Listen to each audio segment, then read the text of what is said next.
ಆಕಾಶವಾಣಿ ಚೈತ್ರವನ ಲಕ್ಷ್ಮೀಶನ ಜೈಮಿನಿ ಭಾರತದ ಸಮಗ್ರ ವಾಚನ ವ್ಯಾಖ್ಯಾನ ಕಾರ್ಯಕ್ರಮ. ಪ್ರಸ್ತುತಿ ಡಾಕ್ಟರ್ ಎಎಸ್ ಶಂಕರನಾರಾಯಣ. ಪ್ರಿಯ ಕೇಳಿಗರೆ, ನಿಮಗೆಲ್ಲರಿಗೂ ನಮಸ್ಕಾರಗಳು ಹಾಗೂ ಚೈತ್ರವನ ಕಾರ್ಯಕ್ರಮಕ್ಕೆ ಆತ್ಮೀಯವಾದ ಸ್ವಾಗತ. ಇವತ್ತಿನ ಕಾರ್ಯಕ್ರಮದಲ್ಲಿ ಲಕ್ಷ್ಮೀಶನ ಜೈಮಿನಿ ಭಾರತದ 17ನೆಯ ಸಂಧಿಯ ಕೆಲ ಪದ್ಯಗಳ ವಾಚನ ಹಾಗೂ ವ್ಯಾಖ್ಯಾನವನ್ನು ಕೇಳಲಿದ್ದೀರಿ. ವಾಚನ ಮಾಡಲಿದ್ದಾರೆ ಶ್ರೀಮತಿ ಶಾರದಾ ಎನ್ ಮಂಜುನಾಥ್. ವ್ಯಾಖ್ಯಾನ ಮಾಡಲಿದ್ದಾರೆ ಸಖರಾಯಪಟ್ಟಣ ಶ್ರೀ ಕೆ.ವಿ. ಚಂದ್ರಮೌಳಿ. ಪಾಂಡವರ ಅಶ್ವಮೇಧದ ಕುದುರೆ ಮಣಿಪುರದ ವನವನ್ನು ಬಹಳ ಬೇಗ ಪ್ರವೇಶ ಮಾಡಿಬಿಟ್ಟಿದೆ. ಆ ನಗರದ ಬೀದಿಗಳನ್ನು ನೋಡ್ತಾ ನೋಡ್ತಾ ಅರ್ಜುನ ಬರ್ತಾ ಇರಬೇಕಾದ್ರೆ ಹಂಸಧ್ವಜನನ್ನು ಕಂಡು ಪ್ರಶಸ್ತಾನಂತೆ ನಗ್ತಾ, ಅತ್ಯಂತ ವೈಭವದ ಇಂತಹ ರಾಜ್ಯವನ್ನ ಯಾರಪ್ಪ ಪಾಲಿಸ್ತಾ ಇದ್ದಾರೆ? ಅಂತಹ ವೀರ ಯಾರು? ಪಾರ್ಥ, ಈ ಮಣಿಪುರ ಅನ್ನುವ ನಗರವನ್ನ ಬಭ್ರುವಾಹನ ಅನ್ನುವ ಪ್ರಖ್ಯಾತ ದೊರೆ ಆಳ್ತಾ ಇದ್ದಾನೆ. ನಕುಲ ಧ್ವಜವನ್ನು ಹೊಂದಿರತಕ್ಕಂಥವನು ತುಂಬ ಖ್ಯಾತಿಯನ್ನು ಗಳಿಸಿದ್ದಾನೆ. ಜನರೆಲ್ಲರಿಂದ ಮೆಚ್ಚುಗೆಯನ್ನೂ ಪಡ್ಕೊಂಡಿದ್ದಾನೆ. ಇಂತಹ ಶೂರ, ಸತ್ಯಸಂಧ, ಧರ್ಮಾತ್ಮನಾಗಿರ್ತಕ್ಕಂತಹ ಬಭ್ರುವಾಹನ ಖಂಡಿತವಾಗಿ ಕುದುರೆಯನ್ನ ಕಟ್ಟಬಹುದು, ಅವನು ಬಂಧಿಸದೆ ಇರಲಾರ. ಈ ಪುರದೊಳಿರ್ಪ ಮಾನವರೆಲ್ಲರೂ ಸದಾ ಶ್ರೀಪತಿಯ ಭಜನೆಯಲ್ಲದೆ ಪೆರತರಿಯರ್ ಅತಿದಯಾಪರರ್ ವೇದಾರ್ಥ ಕೋವಿದರ್ ಸತ್ಯವ್ರತಾಚಾರ ಸಂಪನ್ನರು ಕೋಪವರ್ಜಿತರು ಅಹಿಂಸಾಮತಿಗಳ್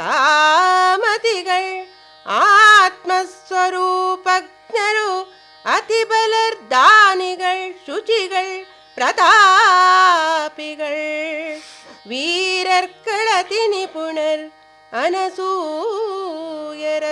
ಶಸ್ತ್ರ ಪ್ರೌಢರು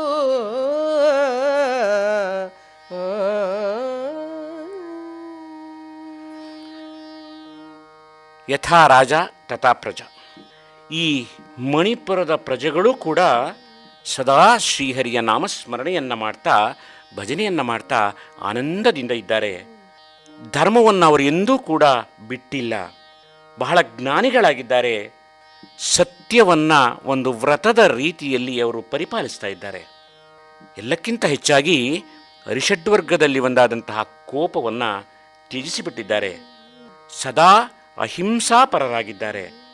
ತಮ್ಮ ತಮ್ಮ ಆತ್ಮದ ಸ್ವರೂಪವನ್ನು ತಿಳ್ಕೊಂಡಿರ್ತಕ್ಕಂತಹ ಜ್ಞಾನಿಗಳಾಗಿದ್ದಾರೆ. ಅತಿ ಬಲರೂ ಆಗಿದ್ದಾರೆ, ದಾನಿಗಳೂ ಆಗಿದ್ದಾರೆ. ಈ ಎಲ್ಲ ವಿಶೇಷಗಳ ಜೊತೆಯಲ್ಲಿ ಶುಚಿಯಾದ ಒಳ್ಳೆಯ ಜೀವನವನ್ನು, ಸಾತ್ವಿಕ ಜೀವನವನ್ನು ನಡೆಸ್ತಾ ಇದ್ದಾರೆ.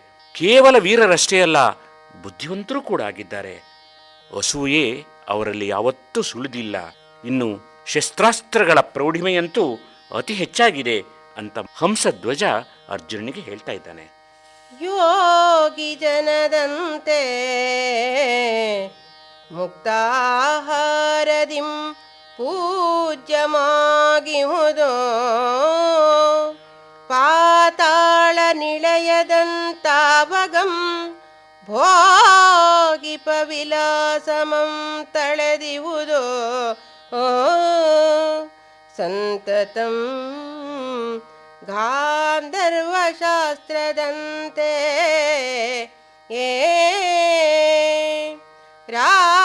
ರಾಗಾನುಬಂಧ ಮೋಹನ ಮಧುರತಾಲಂಬ ಮಾಗಿಹುದೋ ಪಾರ್ಥ ಕೇಳಿ ಪುರದ ಸಕಲ ನಾರೀಗಣಂ ಮೇಣಂತು ಮಲ್ಲದ ಪತಿವ್ರತಾಶೀಲಮಂ ತಾಳ್ದೆಸೆವುದೋ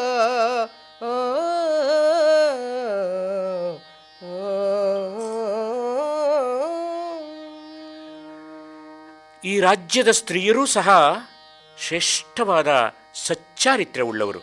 ಯೋಗಿ ಜನಗಳ ಹಾಗೆ ಉತ್ತಮವಾದ ಆಹಾರ ಸೇವನೆಯನ್ನು ಮಾಡ್ತಾ ಅಷ್ಟೇ ರೀತಿಯಲ್ಲಿ ಪಾತಾಳ ಲೋಕದ ಭೋಗಿಗಳಂತೆ ವಿಲಾಸಿಗಳಾಗಿಯೂ ಇದ್ದಾರೆ.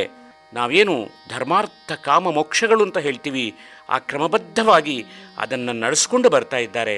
ಎಲ್ಲಿಯೂ ಅಧರ್ಮ ಇಲ್ಲ. ಅತ್ಯಂತ ಪ್ರೀತಿ ಪ್ರೇಮಗಳಿಂದ ಕೂಡಿರತಕ್ಕಂತಹ ಸಂಸಾರ ಜೀವನವನ್ನು ನಡೆಸ್ತಾ ಇದ್ದಾರೆ. ಯಾರಲ್ಲಿ ಕೂಡ ಆ ಸ್ತ್ರೀಯರಲ್ಲಿ ಸ್ವಲ್ಪವೂ ದೋಷವನ್ನು ಕಾಣಲಿಕ್ಕೆ ಸಾಧ್ಯ ಇಲ್ಲ. ಮತ್ತೆ ಗಂಧರ್ವಶಾಸ್ತ್ರದ ರೀತಿಯಂತೆ ಪ್ರೀತಿಯ ಅನುಬಂಧವನ್ನು ಹೊಂದಿದ್ದಾರೆ. ಹಾಗಾಗಿ ಪತಿವ್ರತ ಶಿರೋಮಣಿಗಳಾಗಿದ್ದಂಥವರು ಕುಟುಂಬದ ನೆಮ್ಮದಿಯಿಂದ ಧರ್ಮ ಹೇಳಿದಂತೆ ಕೇಳಿಕೊಂಡು ತಮ್ಮ ಬದುಕನ್ನು ನಡೆಸ್ತಾ ಇದ್ದಾರೆ. ಹಾಗಾಗಿ ಇಲ್ಲಿನ ಸ್ತ್ರೀಯರು ಕೂಡ ಅಷ್ಟೇ ದೊಡ್ಡ ಸ್ಥಾನದ ವ್ಯಕ್ತಿತ್ವವನ್ನು ಹೊಂದಿದ್ದಾರೆ. ಇಲ್ಲಿ ಪುರುಷ ಸ್ತ್ರೀಯರೋರ್ವರು ಪಾತಕಿಗಳಲ್ಲದಿಹ ಕಾರಣಂ ಸಾನಿಧ್ಯದಿಂ ರಮಾವಲ್ಲಭಂ ಪೊರೆವನೀ ನಗರಮಂ ತನಗಿದೆರಡನೆಯ ವೈಕುಂಠಮೆಂದೋ ನಿಲ್ಲದೆ ತುರಂಗಮಂ ಪೋಗಿ ಪೊಕ್ಕುದು ಬಿಡಿಸಬಲ್ಲಿರಂ ಕಾಣೆನ ಫಲುಗುಣಮುರಾಂತಕನ ಮೆಲ್ಲಡಿಯ ಕರುಣಮೆಂತಿಹುದೆಂದರಿಯ ನೆಂದನ ಹಂಸಕೇತು ನೃಪನೂ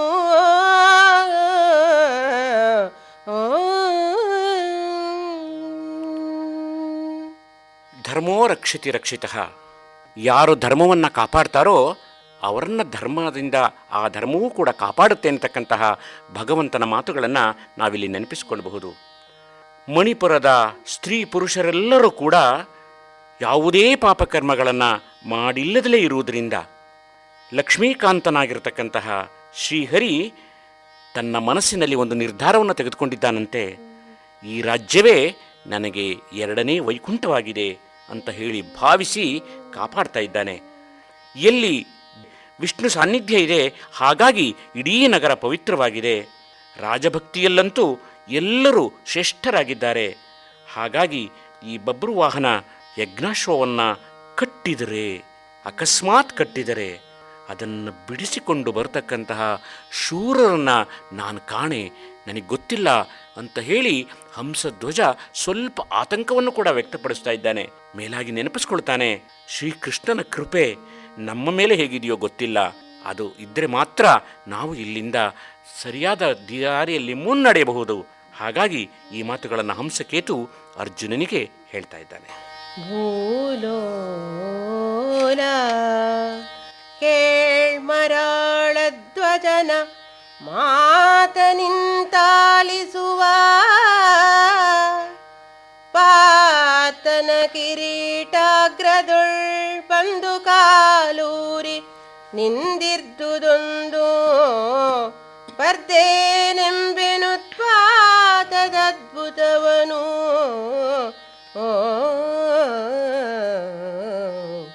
ನೀಲಧ್ವಜಾದಿಂಡ್ರುಪರೆಲ್ಲರೂ ತಮ ತಮಗೆ ಮೇಲಣಪಜಯ ಸೂಚನೆಯಲ ನರಂಗಕಟ ಕಾಲಗತಿಯಂತಿಪುದು ಶಿವ ಶಿವ ಎನ್ನುತ್ತೆ ಮನವಳುಕಿ ಚಿಂತಿಸುತ್ತಿದ್ದರು.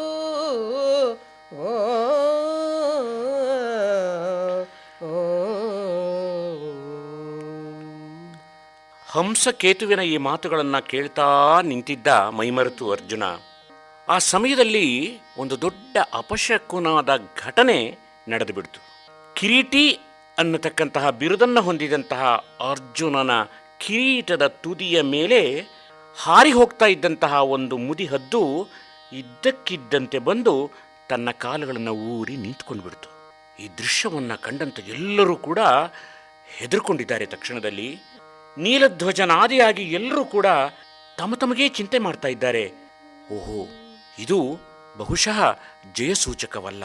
ಅಯ್ಯೋ, ಅರ್ಜುನನಿಗೆ ಯಾವ ಕಂಟಕ ಕಾದಿದೆಯೋ ಇಲ್ಲಿ ಈ ಮಣಿಪುರದಲ್ಲಿ, ಶಿವಶಿವ ಅಂತ ಹೇಳಿ ದುಗುಡವನ್ನು ಮನಸ್ಸಿನಲ್ಲಿಯೇ ಹತ್ತಿಕ್ಕಲಿಕ್ಕೆ ಪ್ರಯತ್ನ ಮಾಡ್ತಾ ಇದ್ದಾರೆ. ಆದರೆ ಅದೇ ರೀತಿಯಲ್ಲಿ ಅಳುಕ್ತಾ ಚಿಂತೆ ಮಾಡ್ತಾ ಹೇಗೆ ಮಾತನಾಡೋದು ಅನ್ನೋದು ಗೊತ್ತಿಲ್ಲದಲೇ ಒದ್ದಾಡ್ತಾ ಇದ್ದಾರೆ. ಇತ್ತಲೀ ತೆರದೊಳಿರುತ್ತಿರಲ್ ಅತ್ತಲಾಪುರದೊಳುತ್ತಮ ಹಯಾಗಮವನೊಡನೆ ಬಂದಿಹನ್ರು ಪರವೃತ್ತಾಂತಮಂ ಬಭ್ರುವಾಹನಂ ಕೇಳ್ದು ಭಟರಂ ಕಳುಹಿ ತೊಳಗುವ ಮುತ್ತುಗಳ ಮಾಲೆಯು ಕನಕದಾಭರಣದಿಂ ಬಿತ್ತರದ ಗಂಧಮಾಲ್ಯಾಕ್ಷತೆಗಳಿಂ ಪೂಜೆ ವೆತ್ತೆಸೆವ ತುರಗಮಂ ತರಿಸಿ ಕಟ್ಟಿದ ನೋದಿಕೊಂಡು ಪಟ್ಟದ ಲಿಪಿಯನು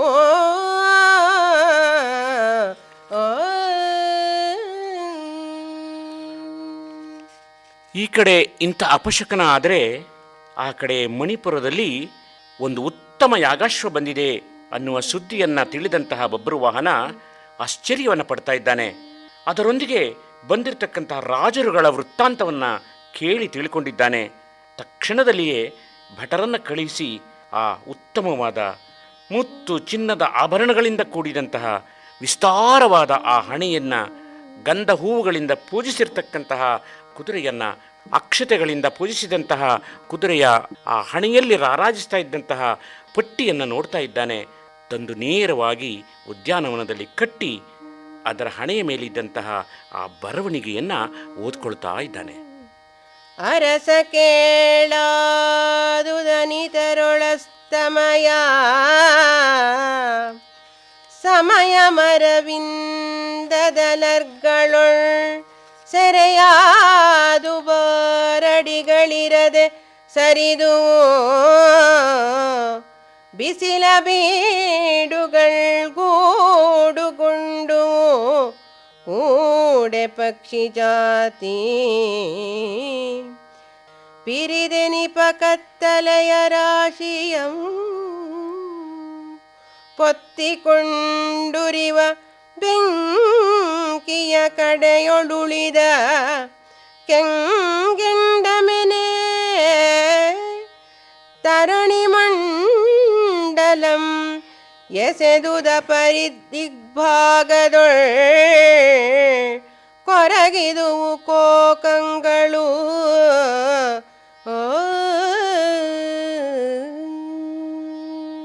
ಅಷ್ಟು ಹೊತ್ತಿಗೆ ಸೂರ್ಯ ಅಸ್ತವಾಗಿದೆ. ತಾವರೆಗಳು ತಮ್ಮ ದಳಗಳನ್ನು ಮುದುಡಿಕೊಳ್ತಾ ಇದೆ. ಎಲ್ಲ ಹಕ್ಕಿ ಪಕ್ಷಿಗಳು ಕೂಡ ದಿನದ ಆ ಸಂಜೆಯಲ್ಲಿ ತಮ್ಮ ತಮ್ಮ ಗೂಡುಗಳಿಗೆ ಸೇರಿಕೊಳ್ತಾ ಇದೆ. ಕತ್ತಲೆಯು ನಿಧಾನವಾಗಿ ಕಾಲೂರಿ ದಟ್ಟವಾಗಿ ಹರಡ್ತಾ ಇದೆ. ಪಶ್ಚಿಮ ದಿಕ್ಕಿನಲ್ಲಿ ಹೊತ್ತಿ ಉರಿದ ನಂತರ ಕೆಂಪಾದ ಕೆಂಡದ ಹಾಗೆ ಸೂರ್ಯಮಂಡಲವು ಶೋಭಿಸ್ತಾ ಇದೆ. ಚಕ್ರವಾಕ ಪಕ್ಷಿಗಳು ಈವರೆಗೆ ಸಂತೋಷದಿಂದ ಇದ್ದಂತಹವು ತಮಗೆ ಒದಗಿದಂತಹ ವಿರಹದಿಂದ ಕೊರಗ್ತಾ ಇದ್ದುವೆ. ವಿಳಸಿತಾಂಬರಮಣಿ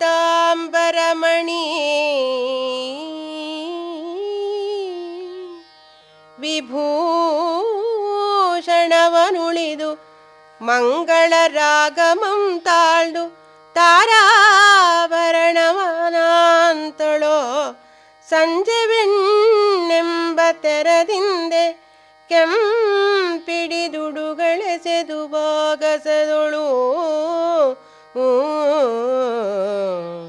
ನಳಿನಾಳಿ ನಾಳಿ ನಳಿ ಕುಲಕಿರಲಿ ಸರಸ ಪರಿಮಳ ಸಾರ ಮಧುವೆಂದು ಬಾಗಿಲ್ಗಳಂ ಕೂಡಿಕೊಳ್ಳುತ್ತಿರ್ಪು ಬೆಂಬಂತೆ ಮುಗಿಯುತ್ತಿರ್ತವು ಕೂಡೆ ತೀವಿದುವು ಕತ್ತಲೆಗಳು.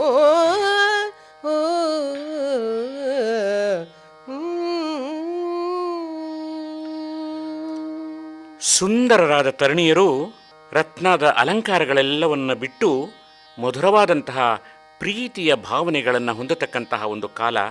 ಹಾಗೆ ನಕ್ಷತ್ರದ ಆಭರಣಗಳನ್ನು ಧರಿಸಿದಂತಹ ಹೆಣ್ಣಿನ ಹಾಗೆ ಆಕಾಶವು ಕಾಣ್ತಾ ಇದೆಯಂತೆ. ಅಂದರೆ ಕೆಂಪಾದ ನಕ್ಷತ್ರಗಳು ಹೊಳೆದು ಮೂಡ್ತಾ ಇದೆ.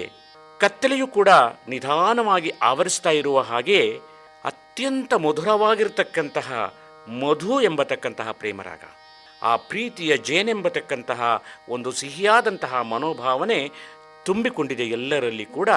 ಹಾಗಾಗಿ ದಿನದ ಆ ರಾತ್ರಿಯ ಹೊತ್ತಿಗೆ ಸರ್ವರೂ ಸುಖಭೋಗದಲ್ಲಿ ಮಗ್ನರಾಗಿದ್ದಾರೆ. ಏನೆಂಬೆನರ್ಜುನ ಕಟಕ ಮಿರ್ದುದೋ ಮಹಾಂಬೋನಿಧಿಯ ಮಸಕದಿಂಪೊಳಲು ಪೊರವಳೆಯದು ಧ್ಯಾನವೀದಿಗಳೊಳತ್ತಲ್ ಬಬ್ರುವಾಹನಂ ನಗರದೊಳೆಣಿಕೆಗೊಳ್ಳದೆ ತಾನಮಲ ಸಂಧ್ಯಾವಿಧಿಗಳನ್ನಾಚರಿಸಿ ಸುಮಾನದಿಂಪತ್ತು ಸಾಸಿರ ಕಂಬದೆಸೆ ಕದಾಸ್ಥಾನ ಮಂಟಪಕ್ಕೆ ಬಂದೋಲಗಂಗೊಟ್ಟನು ಅತಿ ಸಂಭ್ರಮದೊಳಂದಿನಿರುಳೋ.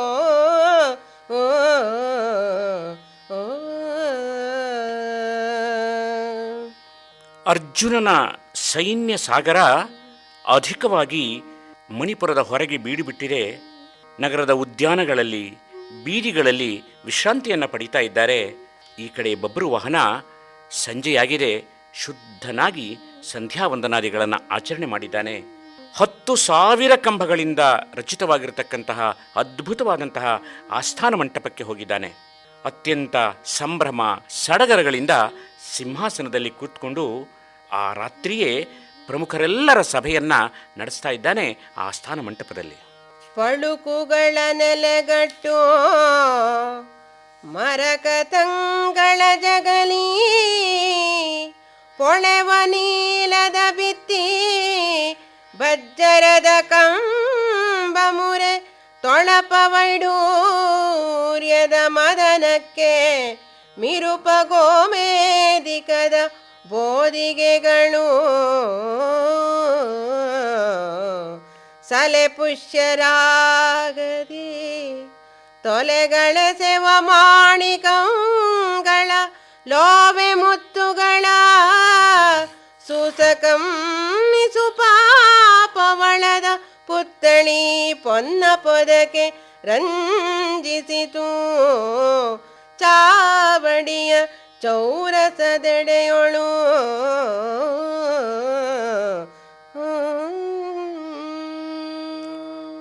ಬಹುಶಃ ಆಸ್ಥಾನದ ಒಂದು ಆ ಮಂಟಪದ ನಿರ್ಮಾಣದ ವೈಭವವನ್ನು ನೋಡಿದ್ರೆ ಬಬ್ರುವಾಹನನ ಐಶ್ವರ್ಯ ಎಷ್ಟಿದೆ ಅನ್ನುವುದನ್ನು ಊಹೆ ಮಾಡಿಕೊಳ್ಬಹುದಾಗಿತ್ತು ಏನೋ. ಹಾಗಾಗಿ ಇಲ್ಲಿ ಲಕ್ಷ್ಮೀಶ ಆ ಆಸ್ಥಾನ ರಚನೆಯ ವೈಭವವನ್ನು ಹೇಳ್ತಾ ಇದ್ದಾನೆ, ಆ ಕೌಶಲ್ಯವನ್ನು ತಿಳಿಸ್ತಾನೆ. ಥಳಥಳ ಹೊಳಿತಾ ಇದೆಯಂತೆ ನೆಲ, ಶ್ರೇಷ್ಠವಾದಂತಹ ರತ್ನದ ಜಗುಲಿ ನಿರ್ಮಾಣ ಆಗಿದೆ. ಆ ಕಂಬಗಳೆಲ್ಲವೂ ಕೂಡ ವಜ್ರ ಖಚಿತವಾಗಿರ್ತಕ್ಕಂತಹ ಮಣಿಗಳಿಂದ ಶೋಭಿಸ್ತಾ ಇದೆ. ಇನ್ನು ಕಂಬವನ್ನು ನಿಲ್ಲಿಸಿರ್ತಕ್ಕಂತಹ ಬೋದಿಗೆಗಳು ಕೂಡ ರತ್ನದಿಂದ ಮಾಡಿದೆಯಂತೆ. ನವರತ್ನಗಳಾದ ಗೋಮೆಹಿದಿಕ, ಪುಷ್ಯರಾಗ ಈ ಎಲ್ಲವುಗಳಿಂದ ಚಿನ್ನದ ಬೊಂಬೆಗಳಂತೆ ಹೊಳಿತಾ ಇದೆಯಂತೆ ಆ ಚಾವಡಿ.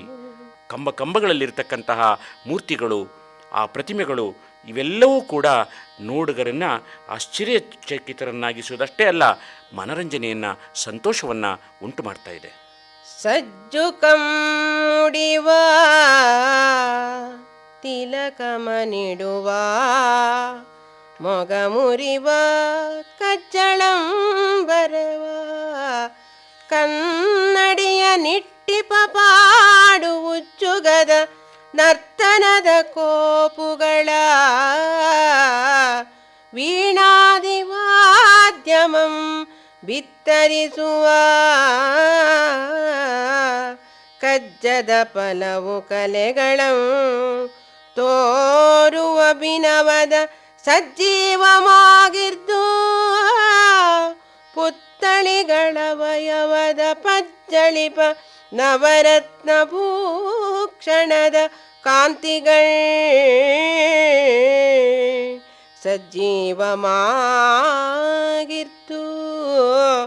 ನವರತ್ನ ಭೂಕ್ಷಣದ ಕಾಂತಿಗಳ್ ಕಣ್ಗೆ ಸೆದುವ ಸಭೆಯೊಳು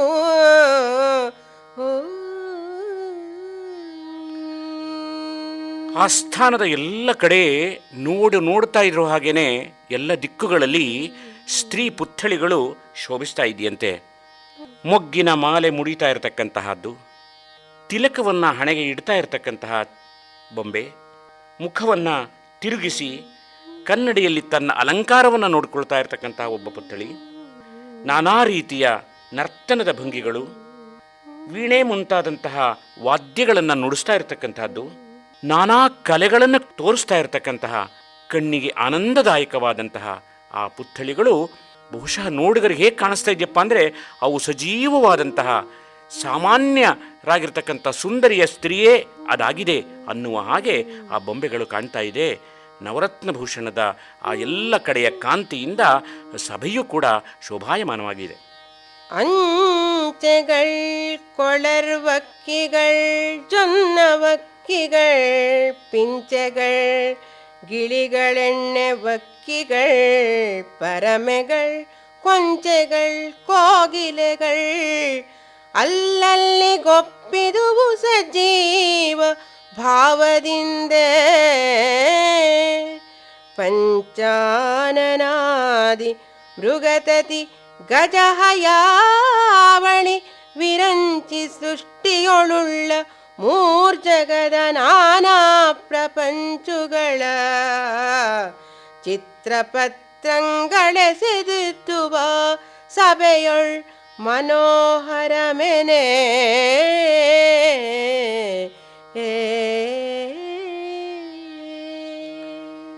ಹಂಸ ಪಕ್ಷಿಗಳಿದೆ, ಬೆಳದಿಂಗಳ ಹಕ್ಕಿ ಇದೆ, ಕ್ರೌಂಚ ಪಕ್ಷಿಗಳಿವೆ, ಗಿಳಿ, ಕೋಗಿಲೆಗಳು, ದುಂಬಿಗಳು, ನಾನಾ ರೀತಿಯ ಹಕ್ಕಿ ಪಕ್ಷಿಗಳು ಕೂಡ ಸಜೀವವಾಗಿದೆಯೇನೋ ಅನ್ನುವ ಹಾಗೆ ಆ ಬೊಂಬೆಗಳಲ್ಲಿ ಕಾಣ್ತಾ ಇದೆ. 5 ಮುಖಗಳನ್ನು ಹೊಂದಿರತಕ್ಕಂತಹ ಮೃಗ ಸಮೂಹಗಳು, ಆನೆ, ಕುದುರೆಗಳ ಸಮೂಹ, ಬಹುಶಃ ಬ್ರಹ್ಮನ ಸೃಷ್ಟಿಯಲ್ಲಿ 3 ಲೋಕದಲ್ಲೇ ಕಾಣದಲ್ಲಿ ಇರತಕ್ಕಂತಹ ಚಿತ್ರಪತ್ರಗಳಿಂದ ವಿಚಿತ್ರವಾದಂತಹ ವಸ್ತುಗಳಿಂದ ಆ ಸಭೆ ಅತ್ಯಂತ ಮನೋಹರವಾಗಿ ಕಾಣ್ತಾ ಇದೆ. ನೀಲಮಣಿ ಕಾಂತಿಗಳ ಕತ್ತಲೆಯ ಮುತ್ತುಗಳ ಡಾಳಗಳ ಕೌಮುದಿಯ ಮಾಣಿಕದ ರಶ್ಮಿಗಳ ಬಾಲಾತಪದ ವಿದ್ರುಮಚ್ಚವಿಯ ಸಂಜೆಗೆಂಪಿನ ಪಗಲಿರುಳ್ಗಳಲ್ಲಿ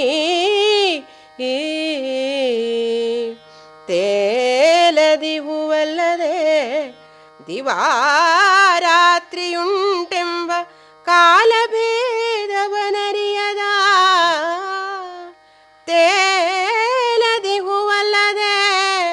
ದಿವಾರಾತ್ರಿಯುಂಟೆಂಬ ಕಾಲಭೇದವನರಿಯದ ಮಹಾಸಭೆ ಸುರಪನೋಲಗದ ಮಂಟಪದ ಸೌಭಾಗ್ಯ ಕೆಂಟು ಮಡಿಯಾಗಿರ್ತುದು ಅಚ್ಚರಿಯನೇ. ನೀಲಮಣಿಯ ಕಾಂತಿ, ಹೆಚ್ಚಾಗಿರುವ ಮುತ್ತುಗಳ ಬೆಳಕಿನ ರಾಶಿ, ಮಾಣಿಕ್ಯದ ಕಿರಣಗಳ ಕಾಂತಿ ಹಮ್ಮಿದೆ, ಹೊಮ್ಮಿದೆ, ಚಿಮ್ಮಿದೆ. ಸಂಜೆಯ ಕೆಂಪು, ಇದು ಹಗಲೋ ಇದು ರಾತ್ರಿಯೋ ಯಾವುದೂ ತಿಳಿಯದ ಹಾಗೆ, ಸಮಯದ ವ್ಯತ್ಯಾಸದ ಅರಿವೇ ಆಗದ ಹಾಗೆ ಆ ಮಹಾಸಭೆ ಸಾಕ್ಷಾತ್ ದೇವೇಂದ್ರನ ಮಹಾಸಭೆಯ ಮಂಟಪ ಆ ವೈಭವಕ್ಕಿಂತ 8 ಪಟ್ಟು ಹೆಚ್ಚಾಗಿದೆ ಅನ್ನುವ ರೀತಿಯಲ್ಲಿ ನೋಡುಗರಿಗೆ ಆಶ್ಚರ್ಯವನ್ನು ಉಂಟು ಮಾಡ್ತಾ ಇದೆ. ಅಷ್ಟು ಅದ್ಭುತವಾಗಿದೆ. ಕಸ್ತೂರಿ ಜವಾಜಿಗಳ ಸಾರಣೆಯ ಕುಂಕುಮ ಪರಿಸ್ತರಣದ ಗುರು ಚಂದನ ಧೂಪ ವಾಸಿತದ ವಿಸ್ತರದ ಕರ್ಪೂರ ತೈಲದಿಂದಲ್ಲಲ್ಲಿ ಗುರಿವ ಬೊಂಬಾಳಂಗಳ ಆ ಶಸ್ತ್ರರತ್ನ ಪ್ರದೀಪ ಜ್ವಾಲೆಗಳ ಸಭೆ ಸಮಸ್ತ ಸೌಭಾಗ್ಯದಿಂದ ಒಪ್ಪುತ್ತಿರಲಾಗ ಆ ಭೂಪಸ್ತೋಮ ಸಹಿತ ಬಂದ ಬಬ್ರುವಾ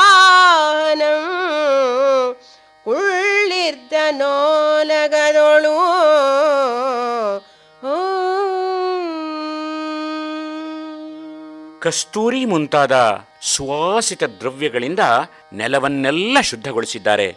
ಕುಂಕುಮಾದಿಗಳಿಂದ ಅಲಂಕಾರವನ್ನು ಮಾಡಿದ್ದಾರೆ. ಶ್ರೇಷ್ಠವಾದಂತಹ ಸುಗಂಧದ ಧೂಪದ ಸುವಾಸನೆ ಎಲ್ಲೆಲ್ಲೂ ಹರಡಿದೆ. ಕರ್ಪೂರ ಮತ್ತು ತೈಲಗಳಿಂದ ಉರಿತಾ ಇರತಕ್ಕಂತಹ ದೀಪಗಳು ಬೆಳಕನ್ನ ಚೆಲ್ತಾ ಇದ್ದಿವೆ. ಆಯುಧಗಳನ್ನು ಹಿಡಿದಿದ್ದಾರಲ್ಲ, ಅದು ಎಷ್ಟು ಹೊಳಪಿದೆ ಅಂದರೆ ಈ ಎಲ್ಲ ಹೊಳಪುಗಳಿಂದ ಆ ಮಹಾಸಭೆ ಸಕಲ ರೀತಿಯ ಸೌಭಾಗ್ಯಗಳಿಂದ ಶೋಭಿಸ್ತಾ ಇತ್ತು. ಅಂತಹ ಶ್ರೇಷ್ಠ ಸಮಯದಲ್ಲಿ ರಾಜರ ಸಮೂಹದ ಸಹಿತವಾಗಿ ರಾಜಾಧಿರಾಜನಾದಂತಹ ಬಭ್ರುವಾಹನ ಆಸ್ಥಾನ ಮಂಟಪಕ್ಕೆ ಬಂದು ಸಿಂಹಾಸನದ ಮೇಲೆ ವಿರಾಜಮನ್ನಾಗಿ ಕೂತ್ಕೊಂಡಿದ್ದಾನೆ. ಓಲಗಕ್ಕೆ ಬಂದ ನೃಪ ಕೋಟಿ ಕೋಟೀರ ಪ್ರಭಾಲ ಹರಿಹರಿದು ಮುಸುಕಿತು ತತ್ಸಭಾಮಣಿ ಜ್ವಾಲೆಗಳಂ ನಿಕರಮಂ ಕರಮಂ ಮುಗಿವ ಭಟರ ಸಂಗ ಸಂಘರ್ಷಣದೊಳು ತೇಲಿ ಕಡಕಿದ ಕಂಠಮಾಲೆಗಳ ಗಳಿತ ಮುಂತಾಳಿಗಳ ಗಲಕೆ ಪರಿದೆಸೆವ ಮುತ್ತಿನ ರಂಗ ವಾಲಿಗಳ ನಿಕ್ಕಿದರು ದರ್ಶನೋತ್ಸವಕ್ಕೆಂಬ ತೆರನಾದುದ ಸ್ಥಳದೊಳು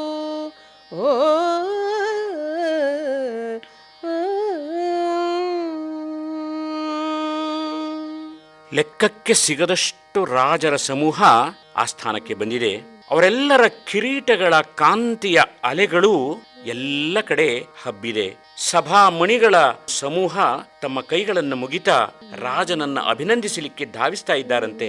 ಅಂತಹ ಸಂದರ್ಭದಲ್ಲಿ ಅವರು ಕೊರಳಲ್ಲಿ ಧರಿಸಿದಂತಹ ಮುತ್ತುರತ್ನಗಳ ಹಾರ ಕೆಲವೊಮ್ಮೆ ಕಿತ್ತು ಚೆಲ್ಲಾಡಿ ಹರಡ್ತಾ ಇದೆಯಂತೆ ಆ ಸ್ಥಾನದಲ್ಲಿ. ಬಭ್ರುವಾಹನನ ಅವನನ್ನು ನೋಡುವುದೇ ತಮ್ಮ ಜನ್ಮದ ಸಾರ್ಥಕತೆ ಅಂತ ಭಾವಿಸಿರ್ತಕ್ಕಂತಹ ಜನರ ನೂಕು ನುಗ್ಗಲಲ್ಲಿ ಆ ರಂಗವಲ್ಲಿಯನ್ನ ಹಾಕಿದರೆ ಹೇಗೆ ಕಾಣುತ್ತೋ ಹಾಗೆ ಮುತ್ತುರತ್ನಗಳು ಚೆಲ್ಲಾಡಿದುವಂತೆ.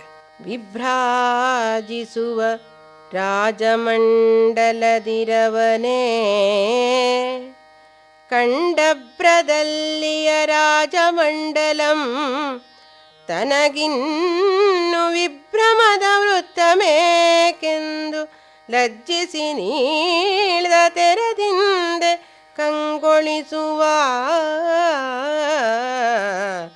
ಶುಭ್ರಚಾಮರಮಂ ನಿಮಿರ್ತು ಚಿಮ್ಮಿಸಿದ ಚಲಭ್ರಮರ ಕುಂತಳದ ಕಮಲದಳ ನೇತ್ರೇರ್ಪಭ್ರುವಾಹನ ಮಹೀಪಾಲಕನ ಕೆಲಬಲದೊಳಂದಿನಿರುಳ್ ಓಲಗದೊಳು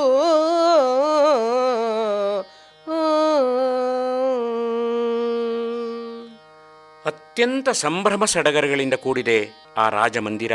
ಇಂತಹ ರಾಜಮಂಡಲದ ವೈಭವವನ್ನ ನೋಡಿದಂತಹ ಆ ಆಕಾಶದ ರಾಜಮಂಡಲ ಅಯ್ಯೋ ನನಗಿನ್ಯಾಕೆ ಬೇಕಿದು ಅಂತ ಹೇಳಿ ಅದೇ ನಾಚಿಕೆಯಿಂದ ತಲೆ ತಗ್ಗಿಸಿಬಿಡ್ತೋ ಅನ್ನುವ ರೀತಿಯಲ್ಲಿ ಇಲ್ಲಿ ಶೋಭಾಯಮಾನವಾಗಿ ಕಾಣ್ತಾ ಇರತಕ್ಕಂತಹ ಈ ರಾಜಾಸ್ಥಾನದಲ್ಲಿ ಅತ್ಯಂತ ಸುರಸುಂದರಿಯರು, ಕಮಲದಳದಂತೆ ಕಣ್ಣುಳ್ಳಂತಹ ಆ ಕಾಮಿನಿಯರು ಬಭ್ರುವಾಹನನ ಅಕ್ಕಪಕ್ಕದಲ್ಲಿ ನಿಂತುಕೊಂಡು ಆತನಿಗೆ ಚಾಮರವನ್ನ ಬೀಸಿ ಸೇವೆ ಮಾಡ್ತಾ ಇದ್ದಾರೆ.